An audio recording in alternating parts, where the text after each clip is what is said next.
ने सोचा है कि अंतरिक्ष से कोई चीज 200 मील प्रति घंटे की रफ्तार से धरती पर गिरे तो क्या होगा। यही वो चिंता है जिसने स्पेस एक्सपर्ट्स को रिसर्च पर मजबूर कर दिया। हम बात कर रहे हैं अंतरिक्ष में जमा हो रहे कचरे की। ये कचरा धरती के लिए परेशानी का सबब बन गया है। विशेषज्ञों की चिंता इसलिए भी बढ़ी है क्योंकि कीनिया में किस तरह की घटना हुई है। वहां अंतरिक्ष का एक स्पेस रिंग गिरा है और अब जो नया शोध है, रिसर्च है, उसमें साफ तौर पर दुनिया और मानव जाति को चेतावनी दी गई। ये कचरा आने वाले समय में धरती के लिए कितना बड़ा खतरा बनेगा, इसका आप अंदाजा भी नहीं लगा सकते। ये रिपोर्ट आप देखिए। अंतरिक्ष से धरती को मिला अल्टीमेटम। धरती पर जीवन के लिए बड़ा खतरा। केन्या के एक गांव में जो हुआ वो बड़ी तबाही का संकेत है। वो 200 मील प्रति घंटे की रफ्तार से धरती से टकराएगा। अंतरिक्ष का कचरा बना धरती के लिए खतरा। अंतरिक्ष की अनंत गहराई जिसने बार बार दुनिया भर का ध्यान अपनी तरफ खींचा है। इस अनंत गहराई में कितने राज छिपे हैं, इसकी कल्पना भर से ही मन में उत्सुकता बढ़ती जाती है। लेकिन अब इसी अंतरिक्ष से धरती को अल्टीमेटम मिला है। मानवता पर मंडराते खतरे का अल्टीमेटम, तबाही का अल्टीमेटम, विनाश का अल्टीमेटम। अंतरिक्ष में बढ़ता कचरा धरती के लिए बड़ा खतरा बनता जा रहा है। एक्सपर्ट्स की माने तो यह कचरा धरती पर भविष्य में होने वाली बर्बादी की वार्निंग दे रहा है। इसके लिए बाकायदा इंग्लैंड की नॉटिंघम ट्रेंट यूनिवर्सिटी में शोध हुआ है। नॉटिंघम ट्रेंट यूनिवर्सिटी में एक बड़ा शोध हुआ है। अंतरिक्ष भौतिकी विशेषज्ञ डॉक्टर इयान विटेकर ने दुनिया को चेताया है। उनका कहना है कि पृथ्वी के चारों ओर घूम रहा अंतरिक्ष का कबाड़ बड़े खतरे का संकेत दे रहा है। यह कचरा मानव जाति के लिए जानलेवा साबित हो सकता है। इतना जान लीजिए कि आने वाले वक्त में अंतरिक्ष का कचरा धरती के लिए, मानव जाति के लिए तबाही, बर्बादी का सबब बन सकता है। डॉक्टर इयान विटेकर ने अपने शोध में एक अहम बात बताई है, जरा आप भी तस्दीक कीजिए। डॉक्टर इयान विटेकर ने कहा, अंतरिक्ष की कक्षा में कचरा 18,000 मील प्रति घंटे की रफ्तार से घूमता है, लेकिन वायुमंडल में आने पर इसकी स्पीड कम होगी। फिर भी यह कचरा लगभग 200 मील प्रति घंटे की रफ्तार से आगे बढ़ता रहेगा। अगर यह कचरा किसी घनी आबादी वाले शहरी इलाके में गिरा तो यह आसानी से एक बड़ी इमारत को तबाह कर सकता है। इसमें इंसानी जानें भी जा सकती हैं। अगर आपको लगता है कि अंतरिक्ष के कचरे से कुछ नहीं होगा, तो आपको केन्या में हुई एक बड़ी घटना की जानकारी देते हैं। ये एक ऐसी घटना है जिसने दुनिया भर के अंतरिक्ष विशेषज्ञों का ध्यान अपनी तरफ खींचा। केन्या के मुकुकू गांव में अंतरिक्ष का कचरा जमीन पर आ गिरा। साल 2008 के एरियन रॉकेट लॉन्च का स्पेस रिंग जमीन पर गिरा था। इस घटना ने भविष्य में धरती के लिए खतरे की चेतावनी दी थी। एक्सपर्ट्स की माने तो अंतरिक्ष में कबाड़ के टुकड़ों की संख्या लगातार बढ़ रही है। आप जानते हैं कि ये क्यों हो रहा है? दरअसल हमारी धरती में अंतरिक्ष कार्यक्रम लगातार बढ़ रहे हैं। लॉन्चिंग में हर वर्ष इजाफा हो रहा है। डॉक्टर इयान विटेकर ने तो यहां तक कह दिया कि बड़ी संख्या में हो रही लॉन्चिंग के लिए स्पेस एक्स जिम्मेदार है। जरा ये भी जान लीजिए कि आखिर अंतरिक्ष का कचरा क्या होता है। अंतरिक्ष में इंसानों के छोड़े गए मलबे को अंतरिक्ष का कचरा कहते हैं। अंतरिक्ष कार्यक्रम के बाद अंतरिक्ष में मशीनरी छोड़ दी जाती है। इसमें उपग्रह या रॉकेट से गिरे मलबे के टुकड़े शामिल हैं। लगातार लॉन्चिंग की वजह से अंतरिक्ष में कचरा बढ़ रहा है। सिर्फ विशेषज्ञ ही नहीं बल्कि संयुक्त राष्ट्र पैनल ने भी दुनिया का ध्यान इस तरफ खींचा है। अंतरिक्ष में बढ़ते कचरे पर चिंता जताई गई है। ये एक चेतावनी है, जिसका समाधान नहीं ढूंढा तो मुश्किलें बढ़ेंगी, धरती पर खतरा मंडराएगा, जीवन संकट में आ जाएगा। Bureau report, India news. तो क्या ये भविष्य के लिए कोई वार्निंग दे रही है, ये रिपोर्ट है, जो रिसर्च है, और क्या इसको बहुत सीरियसली लेने की ज़रूरत है? इसको समझने की हम कोशिश करेंगे। अंतरिक्ष का कचरा क्या होता है और वो अंतरिक्ष का कचरा जो कि हज़ारों, लाखों, करोड़ों मील हमसे दूर है अंतरिक्ष, उस अंतरिक्ष का कचरा यहाँ ज़मीन पर, धरती में रह रहे लोगों के लिए, इंसानों के लिए क्या खतरनाक साबित हो सकता है, इसको हम जानेंगे। मेरे साथ डॉक्टर राम श्रीवास्तव, पूर्व इसरो साइंटिस्ट, इस वक्त साथ में हैं, और तरुण शर्मा जी, खगोल विज्ञानी। आप दोनों का बहुत बहुत स्वागत है। डॉक्टर राम श्रीवास्तव, पहले मैं आपके पास आ रहा हूँ। ये अंतरिक्ष के कचरे को लेकर जो रिसर्च हुआ है, ये जो रिपोर्ट है और जिसमें कीनिया की एक घटना का भी हवाला दिया गया है, ये क्या है अंतरिक्ष का कचरा, और हज़ारों, लाखों, करोड़ों मील ऊपर जो कचरा घूम रहा है स्पेस में, अंतरिक्ष में, वो नीचे रहने वाले लोगों के लिए कैसे खतरनाक हो सकता है? निश्चित रूप से बहुत चिंता का विषय है। और यहाँ लगभग 27,000 से ज्यादा डेड जो कचरे के पिंड हैं, आप यूं मान के चलिए। उनमें जो है डेड सैटेलाइट्स भी हैं। कुछ सैटेलाइट ऐसे भी हैं जो मिलिट्री के उपयोग के लिए छोड़े गए थे, जिनका की ईंधन जो है रेडियो एक्टिव है। ऐसा एक कनाडा में गिरा था, रूसी इस तरह का न्यूक्लियर पावर्ड सैटेलाइट की सफाई करने में काफी कुछ खर्च आया था। तो यहाँ इम्पोर्टेंट चीज ये है कि अंतरिक्ष में बढ़ते हुए खतरे को देखते हुए आज की तारीख में ये जितना भी कचरा है, जब वो ऑर्बिट में घूम रहा है, 36,000 किलोमीटर से लेकर ये आपके 150 किलोमीटर के बीच की जो जगह है, इस समय पूरी तरह से खचाखच भरी हुई है। इसमें रॉकेट्स जो हैं, उनके डेड रॉकेट्स भी पड़े हुए हैं, डेड सैटेलाइट्स भी पड़े हुए हैं कि छोड़ना तो हमको आता है, लेकिन उसके बाद जब वो उसका ईंधन खत्म हो जाता है, उसकी यूटिलिटी खत्म हो जाती है, तो वो ऑर्बिट में घूमता रहता है। धीरे धीरे धीरे धीरे उसकी स्पीड कम होती जाती है और धरती के गुरुत्वाकर्षण के कारण नीचे आता है। और यूं मानकर चलिए कि इस कचरे का 70% हिस्सा तो अंतरिक्ष में जल जाता है, लेकिन जलने के बाद वहाँ का टेम्परेचर बढ़ता है। टेम्परेचर बढ़ने से एटमॉस्फेयर आगे की ओर बढ़ता चला जाता है। जैसे ही गर्मी बढ़ेगी तो हवा एक्सपांड होती है।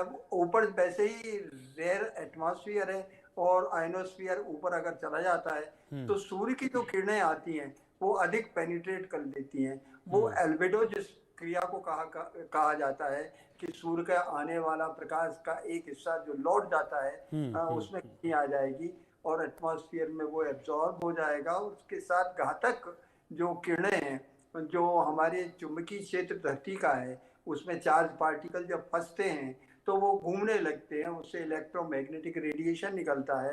एनर्जी जो है उधर की तरफ चली जाती है, उत्तरी ध्रुव की तरफ, और उत्तरी ध्रुव में जो है ऑरोराज नाम की जो आकाशीय आतिशबाजी होती है वो देखने को मिलती है। लेकिन ये सामान्य क्रिया तो होती रहती है, लेकिन अब जो है ये जो कचरा है, इसके कारण जो हमारे जीवित सैटेलाइट हैं उनसे ये टकरा सकता है, उनको डीओरिएंट कर सकता है। और जो नए अभी हम अपने सैटेलाइट छोड़ना चाहते हैं तो कई बार जो है हमको उनके टाइमिंग बदलने पड़ते हैं, क्योंकि कचरे के पिंड जो है, हम जिस ऑर्बिट में जा रहे हैं उस ऑर्बिट के कैलकुलेशन के हिसाब से वहाँ अगर इस तरह का कोई डेड सैटेलाइट का पिंड आ गया या रॉकेट का कोई टूटा हुआ हिस्सा आ गया तो वो इससे टकरा जाएगा और निश्चित रूप से हमारा मिशन फेल हो जाएगा। ये इससे तो मुक्ति पाना फिलहाल बहुत कठिन है। और सबसे ज्यादा जो खतरनाक चीज है, मैं आपको याद दिला दूं कि ये तो केन्या में तो अभी गिरा है। 1979 में स्काईलैब नाम का एक सैटेलाइट जो था, वो जब उसका जो कैलकुलेशन मैंने स्वयं ने किए थे और मेरा उस समय ये पब्लिकेशन था कि it will touch the earth, और एक्चुअली ऐसा हुआ। हालांकि ड्रैग मॉड्यूलेशन टेक्निक से उसको जमीन पर नहीं गिरने दिया गया, उसको जो है आपके दक्षिण जो अपना ऑस्ट्रेलिया के पास इंडियन ओशन है वहाँ गिरा दिया गया था। उस समय बड़ा हड़कंप मच गया था। पहली बार कभी किसी ने सोचा था कि अंतरिक्ष में घूमने वाली चीज जमीन पर आकर अगर किसी आदमी के सिर पर टकरा जाएगी तो मकान पर गिर जाएगी तो बहुमंजिला मकान जमींदोज हो जाएगा, क्योंकि वो चढ़ा आएगा इतनी तेज गति से, उसका मोमेंटम इतना अधिक होगा। अब तो यहाँ तक भी लोग सोचने लगे हैं कि जो MS-370 जो मलेशिया का विमान था जिसमें सैकड़ों लोग मर गए, लापता हो, वो क्यों गिरा? एक थ्योरी ये भी है कि अंतरिक्ष में जब ये कचरे का जो प्रवेश होता है, जलता है, टुकड़ों में टूट जाता है। आज भी अगर आप नेट पर देखेंगे तो आपको पता लग जाएगा, अकेले अमेरिका में कभी 40, कभी 70, कभी 120 इस तरह की फायरबॉल दिखती हैं। ये फायरबॉल होती क्या है? ये फायरबॉल दरअसल जो छोटे छोटे पिंड होते हैं वो जलते हैं और उसके कारण ये एंटर करती हैं। ठीक है, मैं एक बार तरुण जी के पास भी चलूंगा। तरुण शर्मा भी हमारे साथ हैं। तरुण, मुझे एक चीज बताइए कि क्या इसकी कोई ऐसा टाइम लिमिट होती है या ऐसी इस तरह की घटनाएं बहुत रेयर होती हैं कि अंतरिक्ष से कुछ चीज नीचे आ गिरे? क्योंकि कहते हैं कि मतलब अंतरिक्ष में है तो स्पेस में है तो तैरती रहेगी, नीचे नहीं आएगी, तो ऐसा कुछ होता है टाइम लिमिट कि इतना पुराना हो जाएगा कचरा तभी नीचे गिरेगा, या ये कभी भी हो सकता है? नमस्कार मनोज जी।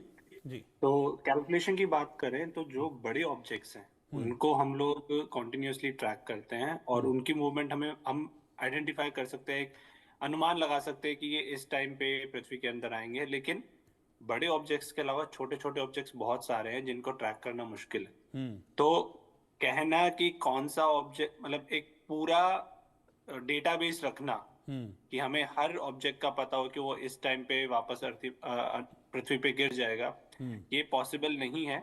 बड़े ऑब्जेक्ट, बड़े सैटेलाइट्स के केस में ये पॉसिबल है, लेकिन छोटे ऑब्जेक्ट्स के केस में ये बिल्कुल पॉसिबल नहीं है। तो रेयर फिनोमिना नहीं होते हैं, जैसे कि सर ने कहा।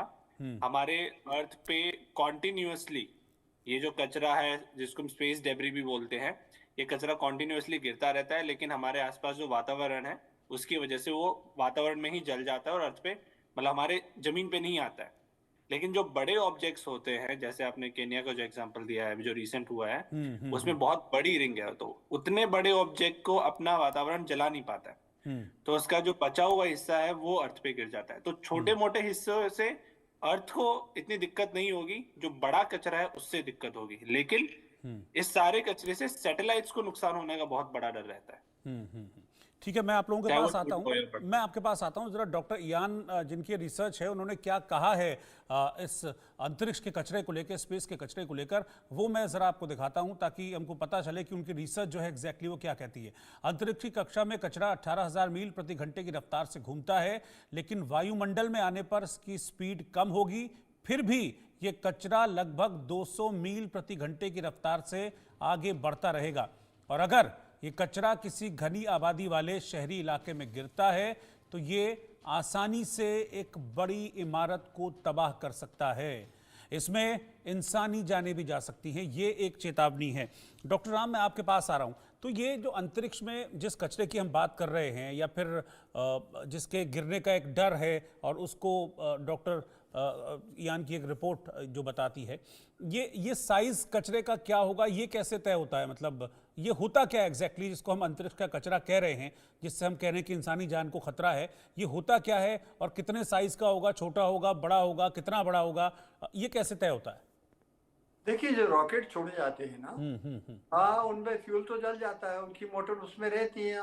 Single stage, double stage, 3 stage का रॉकेट होता है। उसके आसपास भी 4-4 छोटे छोटे रॉकेट लगे रहते हैं, क्योंकि जो धरती की एस्केप वेलोसिटी है, गुरुत्वाकर्षण के क्षेत्र से बाहर निकलने की जो गति है, उसके लिए बहुत बड़े रॉकेट बनाने पड़ते हैं। जितना ज्यादा पेलोड हम ऊपर ले जाएंगे, उतना ही ताकतवर रॉकेट बनेगा, उसमें उतना ही ज्यादा ईंधन होगा। अब वो वहां जाकर छोड़ तो देता है, ऑर्बिट में उसको सेट कर देता है, लेकिन इसके बाद वो रॉकेट के टुकड़े जो है घूमते रहेंगे। और रॉकेट आज की तारीख में डेड रॉकेट और डेड सैटेलाइट के टुकड़े करीब करीब 27,000 जो है धरती के चारों तरफ घूम रहे हैं। अभी एक संभावना है कि कौन सा टुकड़ा इस समय कहां पर है। बड़े बड़े टुकड़े, जैसे हमारे साथी ने बताया, उनको तो हम डिटेक्ट कर लेते हैं, लेकिन जब वो नहीं, लेकिन ठीक है, मैं समझ गया। आप कह रहे हैं कि आप डिटेक्ट कर लेते हैं, ठीक है, आप लोगों ने डिटेक्ट कर लिया कि ये फला टुकड़ा है, यहाँ ऐसे हो रहा है, तो जब वो गिर रहा होगा नीचे, तब भी आप डिटेक्ट कर पाएंगे कि हाँ ये गिरना शुरू हो गया है, गिर रहा है, कहाँ गिरेगा, कैसे गिरेगा, कितना नुकसान करेगा, ये सारी चीजें पता लग सकती हैं?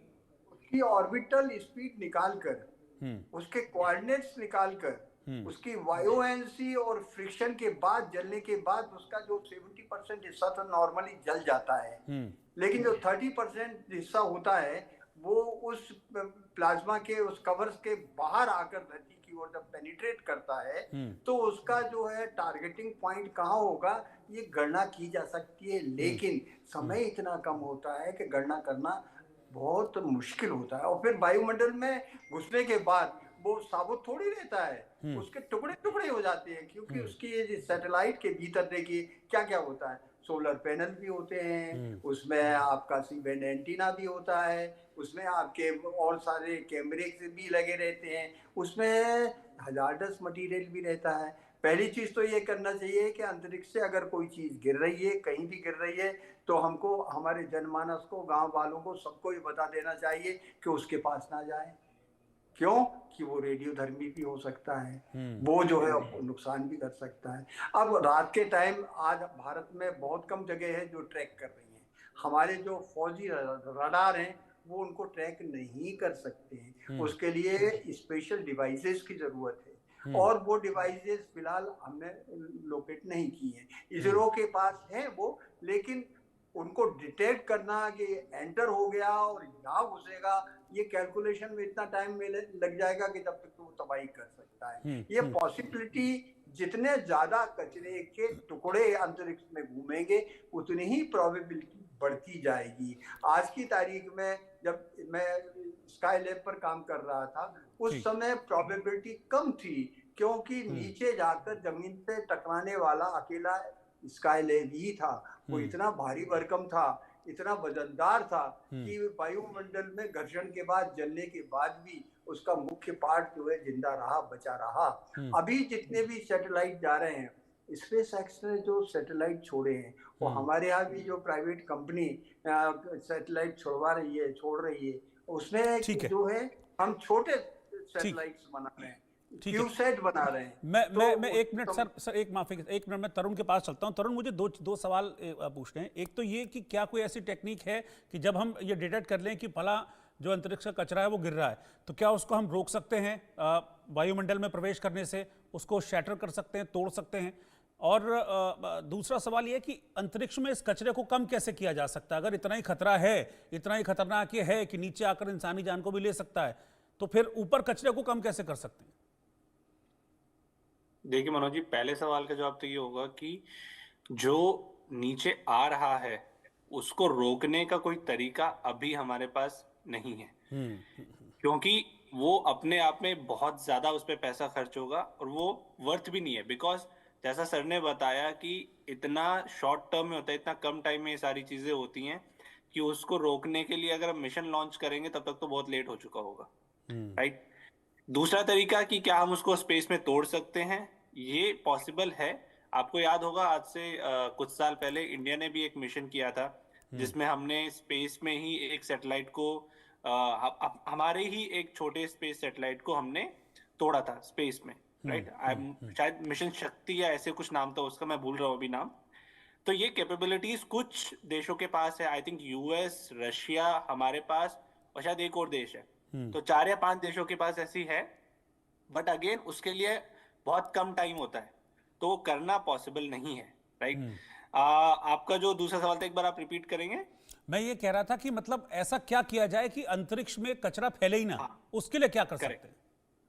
देखिए, उसके लिए सीधी सी जब हमने स्पेस मिशन शुरू किए थे आज से 60-70 साल पहले 1960s 70s में, तो उस टाइम पे हमने ना ये सोचा नहीं था कि यार आगे चल के इतना कचरा इकट्ठा हो जाएगा। वही ना, जब किसी ने प्लास्टिक शुरू किया था तो किसी ने प्लास्टिक पॉल्यूशन के बारे में नहीं सोचा था। लेकिन 20-30 सालों के बाद लोगों को रियलाइज शुरू होना हो गया कि यार एक टाइम के बाद ये हमारे लिए प्रॉब्लम क्रिएट करेगा। तो ऐसी कोई स्ट्रिक्ट पॉलिसी अभी नहीं है, बट एक लोगों ने काम करना शुरू कर दिया है जहाँ पे कि क्या कर रहे हैं, अब जो पहले का चला गया वो तो चला गया, उसका कुछ नहीं कर सकते, उसको तो हम सिर्फ प्रिकॉशन ले सकते हैं, उसके लिए तो सावधानी बरत सकते हैं। आगे के लिए हम क्या कर रहे हैं, एक तो जैसे स्पेस एक्स की अगर मैं बात करूं, माना कि वो बहुत सैटेलाइट छोड़ रहे हैं, बट उन्होंने एक और अच्छी चीज करी है, रीयूजेबल रॉकेट्स बनाए हैं। तो रीयूजेबल रॉकेट्स में क्या होता है कि आपके जो स्पेस में कचरा है वो एक्चुअली रॉकेट्स की वजह से वो कम हो रहा है, क्योंकि ज्यादातर हिस्सा वापस अर्थ पे आ जा रहा है। दूसरा तरीका ये है कि जो भी आप सैटेलाइट्स छोड़ रहे हैं स्पेस में, मान लीजिए आपने कोई मिशन छोड़ा जिसका जीवन है 4 साल, कि 4 साल तक वो सैटेलाइट काम करेगा, उसके बाद वो काम करना बंद कर देगा, राइट। तो आप अभी तक नॉर्मली क्या होता था, 4 साल तक काम किया, उसके बाद अगर वो काम कर रहा है तो ठीक है, अगर वो बंद हो गया तो फिर उसको भूल गए, उसका हम कुछ नहीं कर सकते। तो अब हम क्या कर रहे हैं कि 4 साल जब वो यानी कि कुल मिला के एक, बस मुझे